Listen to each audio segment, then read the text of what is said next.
Hello, everyone, and welcome to another episode of the Hook Turn podcast with my very good friend Sanviv Ahmed. How are you today, Sanviv?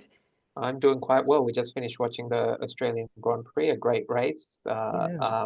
And yeah, it was, and now we're just recording only about an hour after it's finished. Yeah, so it's actually maybe we'll touch on the F1 very, very quick, briefly, but it's interesting, always interesting when there's a new set of regulations, and a real shame, of course, that Piastri crashed out before the race even begun. But a good victory for George Russell. Yeah. Yeah. So we have some three interesting topics this week, and I'm actually really excited to talk about all three of these because I think it's the first time, and I think some of you might probably agree, it's the first time in several weeks that we aren't sort of directly covering a Chinese car or a Chinese brand, right? Correct. Yes. It's been a while since we haven't talked about a Chinese something. Yeah. So last couple of weeks we've talked about, I think last episode we talked about MG and how they were sandwiched between the competing Chinese brands, and the week before we talked about another Chinese brand. Avatar. Yeah, Avatar. So so this is we are still talking about electric vehicles because that's just there's so many electric vehicles that are being revealed or coming out of recently, but yeah, this is one of the few episodes in recent memory where we aren't directly talking about a Chinese manufacturer. So that's interesting. So the three topics today. Firstly, we'll be starting with Cadillac. So Cadillac, of course, is a very storied brand, has a lot of history as well. Well, they like to brand themselves as the standard of the world, so to speak. They are General Motors luxury brand, sort of directly competing with the German trio, so Audi, BMW, Mercedes-Benz, and yeah, they were sold in Australia in the 60s, 70s, and 80s, and but not really sold since then, and that now they're making a bit of a comeback. So we'll talk a little bit more about their recent range expansion. We'll also talk about a teaser for the next generation Volkswagen Golf. So that's obviously a huge vehicle for the Volkswagen brand. It's still their core model. It is basically to Volkswagen what the Corolla is to Toyota. So the major, hugely significant model. So there's a bit of a teaser that's been revealed about the next generation Volkswagen Golf. And lastly, we'll talk about the World Car of the Year finalists. So World Car of the Year is like a global competition. They have journalists from all around the world, and they come together um, and decide what are the top three, most impressive cars that were revealed in 2025. So, yeah, those are our three topics. So let's get started on our first topic, which is the expansion of the Cadillac brand in Australia. So, Cadillac has been recently relaunched in Australia. So their first model was the Lyric, which is an all-electric SUV, sort of designed to compete directly with the sort of BMW X3, Mercedes-Benz GLC, sort of that mid-size entry level, not entry level, mid-size luxury, mid-size EV space. And now so General Motors Special Vehicles, which is sort of like the parent company that is reintroducing Cadillac in Australia, is sort of expanding the range. So the thinking here is that yes, in America, Cadillac has a full lineup of, battery electric vehicles, hybrids, combustion engine models. But in Australia, they're going to be sold as an all electric, all battery electric lineup. So they're coming out with two other SUVs. So that is the Optiq, which will slot in below the Lyric, so they're relatively entry level model, and then there's the Vistiq, which is sort of almost positioned above the Lyric as like a full size SUV, all electric SUV, and that's almost like I think it's slightly smaller than the Cadillac Escalade, which is sort of the ultra huge SUVs that the Secret Service uses in the US to protect the US president. But it is That's sort of like the Vistiq is sort of half a step or one step down from the full-size Cadillac Escalade IQ. So there's going to be three models in the Australian range. So maybe we'll start with the Optiq, which is the entry-level model. So that's priced from around 80 to $85,000. So still quite an expensive car, and competing with models like the Polestar 4, maybe positioned slightly below what we expect the BMW iX3 to cost, but sort of also top end model versions of the Tesla Model Y. There's a bunch of Chinese brands there as well that are positioned sort of half a step. I would say half a step below pricing wise. In terms of specifications, we're expecting, I think, what is it? I think I'm having a look at the um, specifications here, and I believe the maximum quoted range is 425 kilometers on the WLTP cycle. So that is a bit, you know, I would say that's a little bit low, to be honest. And that is based on it's a, well, how big is the battery? I think it's like an 80 kilowatt hour battery. Just having a look on which car. So that is 75 kilowatt hour battery, that's giving an estimated range of 425 kilometers, and fast charging is, I believe, at 110 kilowatt hours. So that's not, it's not hugely impressive with the fast charging, with the DC fast charging speed. And so, Sanvi, what are your initial thoughts on the Cadillac Optiq? I simply think that there isn't anything special enough about it. It isn't really, seemingly at least, any better than the Teslas and the Chinese competition in any Mm, meaningful way. It doesn't have the brand recognition of the German cars, and mm, seemingly also not really the same luxury. It's in this weird middle ground. I think that you could save some money and get a top-end Tesla or a top-end Chinese EV, mm, or pay a bit more and just get a BMW or a Mercedes-Benz or an Audi. mm, It's in this weird middle ground. I don't think its design is anything special. Certainly, I actually think that most of the Teslas look much better. Even the Chinese ones look nicer even. Um, and certainly things like the iX3 look a lot more distinctive for maybe, I mm. mean, it would probably be probably at least 20K more than the Optic, but still, Yeah. interior wise, again, it's nothing. I'm sure the material quality and stuff will be amazing, but again, nothing like that screams like, wow, this absolutely looks amazing. It's like in this incredibly weird middle ground where there's Yeah. nothing overly special about it. It's not quite cheap enough. It's not quite good enough. Again, the brand recognition isn't quite there. Again, as we said, being a full EV already limits its customer base significantly because not everyone is going to be interested in an EV. Its range isn't anything special either. Mm, It's not like nothing like I'm pretty sure it's below most of the Chinese cars, certainly yeah. below Tesla, Yeah. and certainly below BMW and stuff. So like there's nothing to it Yeah. basically that suggests that they should be this expensive. Yeah. If it was like some incredibly striking design, maybe I'd suggest like, okay, but like, it doesn't have a lot of features that cheaper cars have and doesn't have the luxury or a lot of things that the more expensive cars have as well. Mm.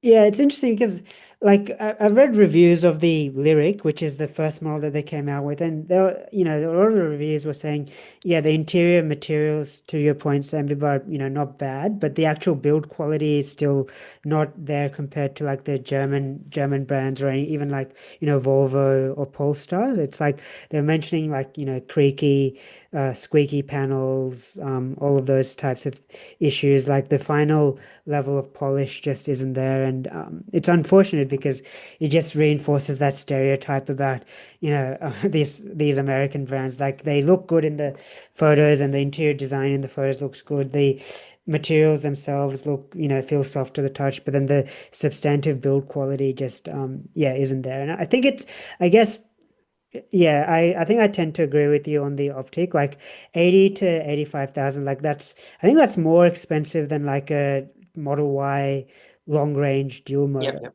Yeah. Probably, yeah. And the Model Y has like, more than 500 kilometers of range, so significantly more range than Has full self-driving if you wish to option it, probably much better and fancier technology. exactly. Yeah. Like I think the Optiq has Google built in, which is cool, and it has CarPlay, which is interesting because the American versions don't actually have CarPlay or Android Auto for that matter. But like, I mean, the Tesla's infotainment system is good enough to not need any of either of those things. So, and then as well, I'm not sure if even if the Optic is even compatible with the Tesla supercharger network. Like I assume it would be because it uses the same CCS2 type charging port, but the fast charging speeds again, 110 kilowatt DC fast charging is nothing, nothing impressive to write home about. Like plenty of Chinese models and Teslas can get easily above 200 kilowatt fast charging speed. So yeah, it's interesting. The other thing is like, I was having a look at the Cadillac website and the Lyric, which is the like sort of one size up is only like $10,000 more. Like it's like $95,000 and this is like 85. So I don't know why you'd get the Optic when you can get the Lyric. You can spend like relatively not that much more and you can get the Lyric for which has more range, is a bigger car. Um for that not that much more money. So that's Yeah, given most people finance or lease these, the $10,000 difference isn't really going to yeah. make a Now, difference. with the Vistiq, so that's the larger model, I actually think the pricing, like relatively, is a little bit more reasonable because what is the Vistiq pricing is like, I think it's like $116,000, something, Correct. yeah, Yeah. yeah, something like that. Which you look at competitors, so you have like the Hyundai Ioniq 9, Kia EV9, Volvo EX90, like those are all in their sort of top spec models are saying around like the 120, 130. I think the Volvo is a little bit more expensive. You can get maybe $130,000. So given the size of the car, I think the Vistiq, I'd say it's probably actually a little bit more reasonably priced. And the range of the Vistiq as well is a bit better. So I think it's, what is it, uh, 461 kilometers. So given the size of the car, it's 5.2 meters long. It's a huge, big car. 4.2 seconds, 0 to 100 kilometers an hour, 91 kilowatt hour battery. So, relatively big battery, but still actually not as big as the BMW iX3, which is a size smaller than the V6. So that's interesting. But, six seats. So that's oh no, it has seven seats. Uh it's yeah, it has lots of features for the price. Do you think that might be a little bit more successful in the market, Sandvik? I don't think so because while it might be a better car and possibly quote unquote better value, the Yeah. reality is again the market for extremely expensive luxury EVs is very Mm, limited. Again, at that price, you could probably get a BMW or a Mercedes, or mm, even I'm not sure how much a few-year-old Porsche Taycan costs, but it can't be much more than 116,000 on roads, you know. yeah. So at that point, you're playing with you're competing with cars that are significantly more appealing than this. Yeah. And I think like, for me personally, when yes, Cadillac has quote unquote a luxury brand, or is at least trying to be perceived as one. It is in America. In Australia, I don't know how long people's memories go back. But they don't have you look at the dealers, the after sale support, like it's just not there compared, especially compared to Hyundai and Kia, which are both of those are much more established brands. And I personally would probably look towards either the Volvo EX90 or the Hyundai Ioniq 9 if I needed such a huge car that it Exactly. had Yep. to Yep. be, I, yeah, I I'd go the EX90 every day. yeah, Much more established brand, a yeah, much more actual luxury, much yeah, better design. yeah, Yeah, yeah. And I think even I would wager that and it's probably a big bet, but I would wager the Ioniq 9 is probably substantively just as premium as the Cadillac, or at least in terms of almost the actual certainly. build quality. Yeah. Almost certainly. Yeah. Yeah. Okay, look, so let's see where Cadillac goes. Yeah, well, I think my view is that they'll probably still remain a niche brand, unfortunately, in the Australian market. But let's see how they go. Okay, look, we might move on to our second topic, which is actually a hugely significant car. So, Volkswagen Golf Mark 9T. So, we've had from a union, German union meeting that we've revealed the first sort of shadowy outline of the next Volkswagen Golf, and it's interesting how not Volvo, how Volkswagen will uh, position and market the next generation Volkswagen Golf. So I think that there's going to be two versions. So there's going to be an all-electric version, and that will be called the ID Golf, and that's expected to be based on what Volkswagen is calling the new SSP platform, so Scalable Systems Platform. 800-volt electric architecture. I think the one of the most, it's like their next generation EV platform designed to replace the current MEB platform. So, and it will scale all the way from, these smaller vehicles like the Golf and all the way up to much larger vehicles. So it's almost like a one sort of next generation platform that will replace both the MEB architecture and also I believe it's designed to replace the what Audi is calling the premium platform electric that is being used in the Q6 e-tron, the new electric Porsche Macan, and also in a modified version, the new electric Porsche Cayenne as well. So one platform to replace MEB and PPE. So yeah, that'll be really interesting. And the other interesting story is that this is probably the first car that will use some of the software from Volkswagen's partnership with Rivian. So some of our listeners may know that Volkswagen recently entered into a software partnership with Rivian, and Rivian, as a, California, Silicon Valley based startup, has really good software in their R2 and R1 models. Like it has all the latest features like over-the-air updates, very intuitive to use, very responsive. Has the zonal architecture that BMW is also using with the Neue Klasse. And this might be the first Volkswagen product to bear the fruit of that software partnership. So that's the electric side, but they will also continue with a combustion engine model, and that is expected to be a heavy facelift of the current Mark 8.5 Golf. So still using the MQB platform, but new design, potentially a new interior as well. So, Sammy, what are your initial thoughts on the silhouette? So we can see there are some design changes for the electric model. It seems to be a little bit more bluff at the tail end. What are your initial thoughts from this outline? I feel like your the Mark 8.5 already was a massive improvement and fixed a lot of the issues that people had with the original Mark 8. Mm, And so this is only going to basically go up. Now, I think Volkswagen are doing a very smart thing of maintaining both the petrol and the electric version. The fact that the petrol version will most likely be made in Mexico is good as well because lower labor costs. So mm, hopefully should keep the price to a relatively affordable because really at this point you don't want the Golf a Golf with it being a hatchback, you don't really want it to start at over 40. You want at least the base life model to be mm, starting at, high 30s. I mm. mean, even that's crazy high if we think back to 10 years ago with the Yeah. Mark 7, but still, you certainly don't want it to be crossing the 40s. So by giving the two options, it basically means that in markets like Europe, where EVs are a lot more popular and obviously the infrastructure is there, you can sell the EV version in much greater quantities. Also, being manufactured in Europe means that they don't have to worry about tariffs and massive transportation costs, etc.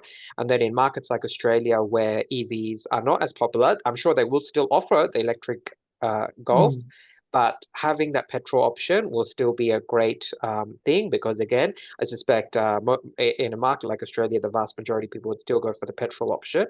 Well, hopefully, again, as I said, if it's still relatively affordable, possibly maybe, if I'm correct, the new T-Roc will debut Volkswagen's new hybrid tech. Yes, If that's right. that hybrid tech then goes into so it's not actually a full, even the petrol Golf will actually still have some Yeah. electrification, It just will be at least a mild hybrid. Yeah. yeah, correct. Yeah. So even then, it'll still be relatively fuel efficient.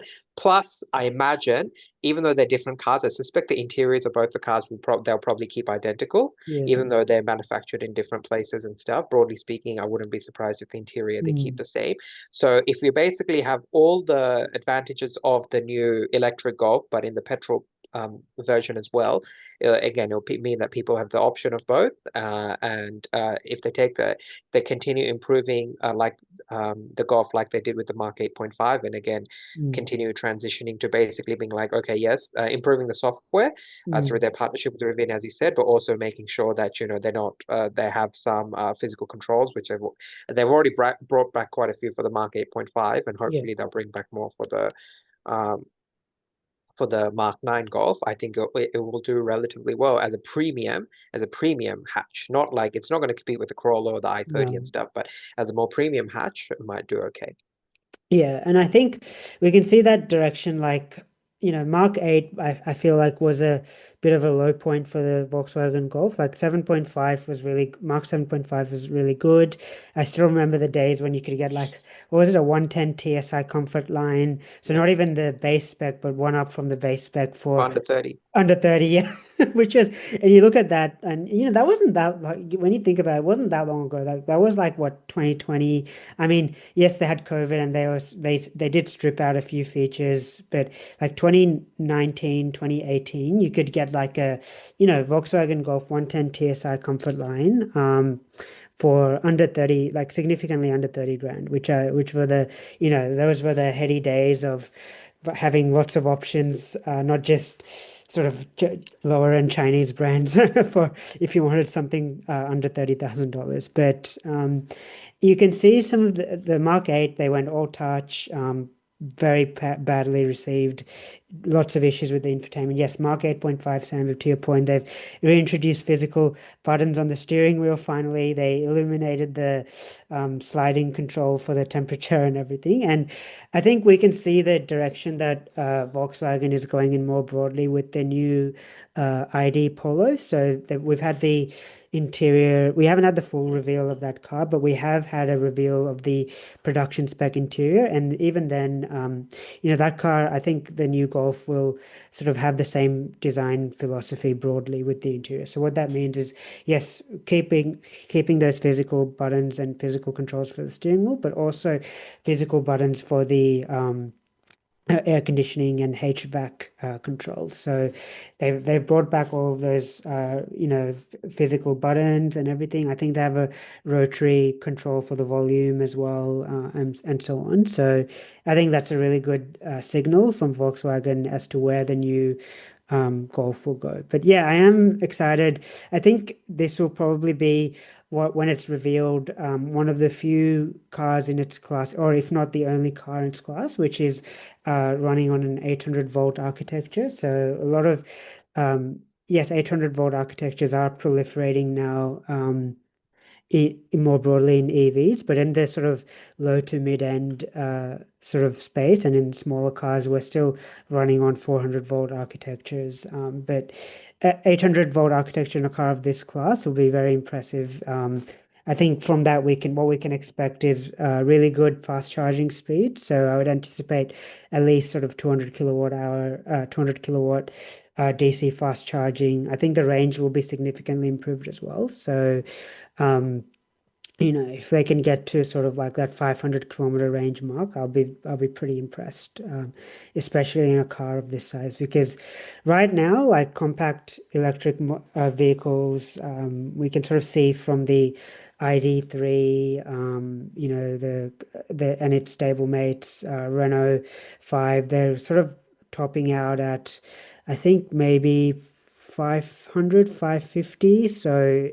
And those ID.3 is almost like will be half a step, it's a half a step bigger than the ID Golf. So if we can start from a floor of sort of 500 kilometers and go up to maybe, yeah, 600, 650, I'll be very impressed with this new Volkswagen Golf. So yeah. Sam, have any final thoughts on this topic? Well, the Mark 8.5, at least in Australia, hasn't even been out for that long. So if I'm Yeah, correct, this car won't be in Australia till 2028, most likely even 2029. So we're yeah, talking extremely many years away.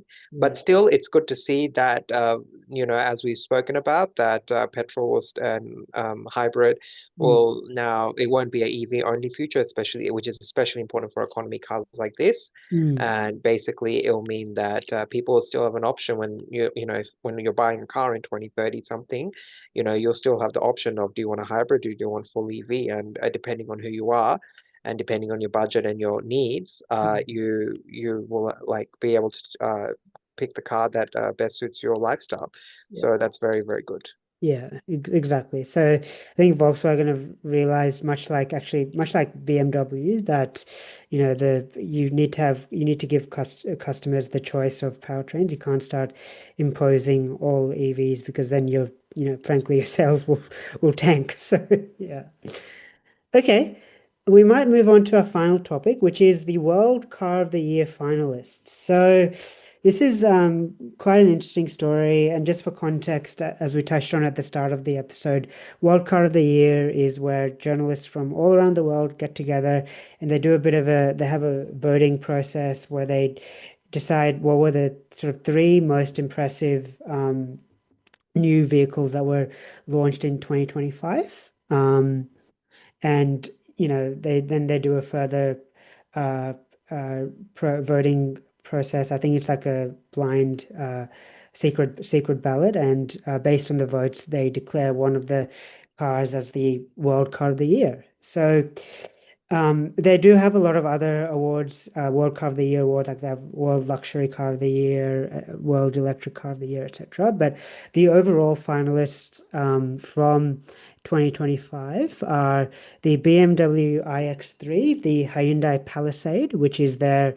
Hyundai sort of full-size SUV, and the Nissan Leaf, which has been reinvented as a small electric SUV. So, Sambiv, any surprises? Like we do have a top 10 shortlist as well, but any surprises there? And what are your initial thoughts for maybe who might get the overall win for the World Car of the Year? Look, the overall win is going to be the iX3. This has been known since the beginning. So, Really? Okay.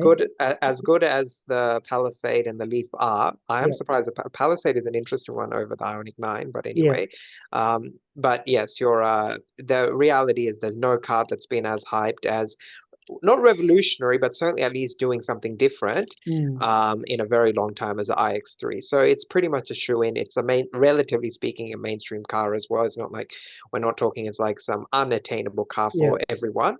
So, it's been the most interesting car of the year, definitely by far of the past year. Mm. Yes, its design is polarizing, but again, the technology and everything, the other two cars have no hope. The Nissan Leaf, yes, it's a great comeback, especially given how well, I mean, it was a pioneer in its own way, but let's face it, Mm. the original Nissan Leaf has not aged well. Yeah. But obviously, with the new one, Nissan's electric cars, broadly speaking, while a bit pricey, have been quite impressive. The Aria has been quite impressive as well, and Mm. obviously the Leaf is continuing that trend. But yes, and the Palisade, again, for what it is, obviously, if you're in the market for that car, though I think in Australia the Sorento is a bit more popular. Sorry, yeah, the Sorento is a bit more Yeah. popular because we don't get the Telluride, right? That's right. Which is, Yeah. yeah, which is Kia's actual answer to the Palisade. We only get the Palisade here. I have seen a few Palisades around, and I mean, I haven't sat in one, but I do like the design and The new one looks very yeah, menacing as well. yeah, Yeah, yeah, the facelifted one looks yeah. really That's good. right. Yeah, yeah.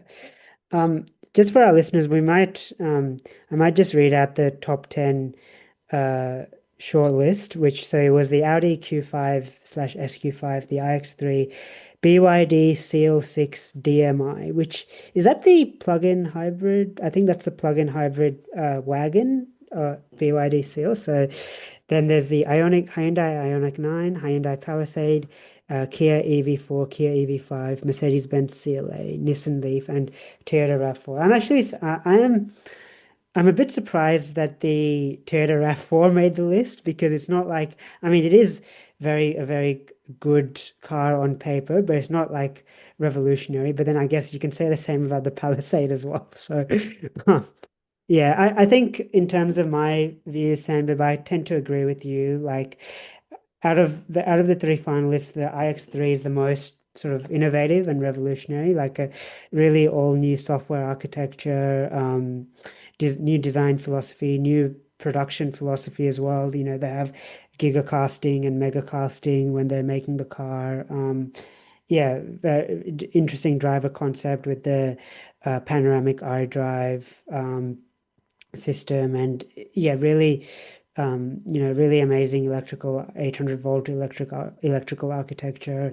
Range wise, also more than 800 kilometers of range. So it's very and all the reviews thus far that I've read have been very, very positive about the iX3. So I do tend to agree with you there. I think it's the iX3 will probably be the winner. Like they would be crazy not to, out of those three, I think they would be crazy not to not pick the iX3. I am interested with the Nissan Leaf though. Do you how expensive do you think that will be when it's sold in Australia?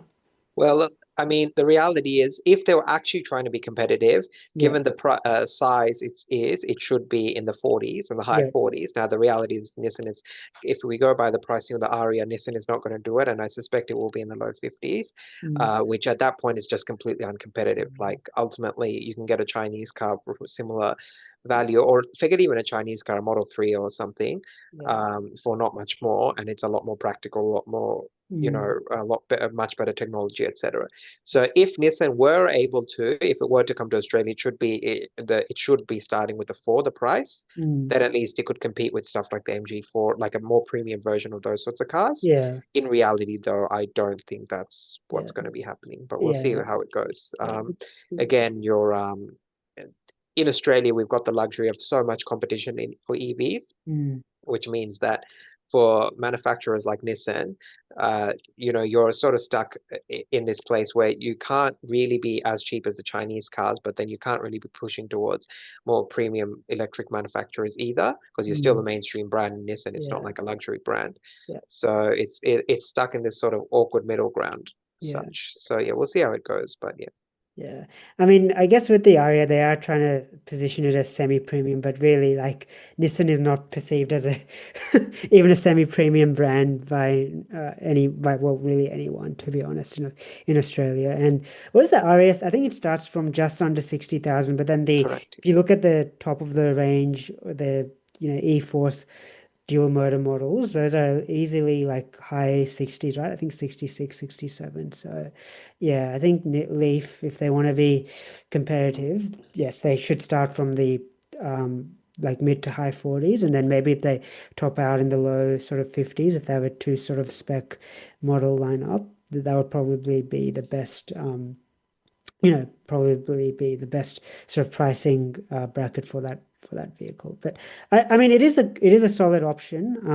I'm keen to see it on the road in Australia, but compared to the iX3, no, I don't think it's yeah, look, it's obviously more attainable, but doesn't have the same level of innovation that the iX3 has. Should we end the episode there, Sandip, or Yep. do you have any other points to mention No, around it'll that? be interesting to see next year. Hopefully next year there's some more cars other than just the iX3 that are a bit new and innovative. We'll see. Yeah. But yeah, well, Well, I mean, there will be the i3, which is the yeah, sedan version. So, I'm actually really excited for that car because but basically just from a range standpoint, like if the iX3 can get 800 kilometers, the i3 with the same powertrain and battery should be able to do significantly better with its better aerodynamics. So, yeah. Okay, look, we might end the episode here. So, th thank you very much to all of our audience for listening. Really appreciate it. Please like and subscribe. We're on Spotify, Apple Podcasts, all of the major podcasting platforms, and we'll see you next week. Thank you. Bye.